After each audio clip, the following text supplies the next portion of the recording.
my name is Wenny Cabudol from BSITA. I'm going to discuss occupational health and safety. 1.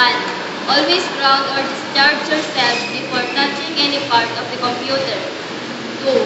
Do not work alone so that there's someone who can take care of you in case of emergency or accident. 3. Be careful with the tools that may cause short circuit. 4. Always hold the cable connector on the handle and not on the cable itself. 5. Use only rubber shoes when standing on the ground or in a concrete floor. 6.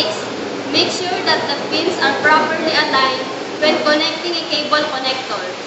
7. Always power off and unplug the computer before working on it. 8.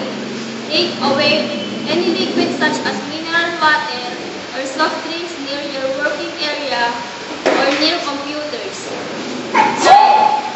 Contingency measures during workplace accidents, fire, and other emergencies are recognized. 10.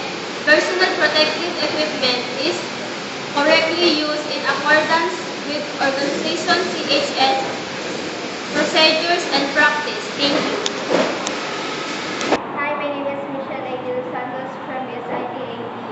These are the some of occupational health and safety. Number 1, always ground or discharge yourself before touching any part of the computer.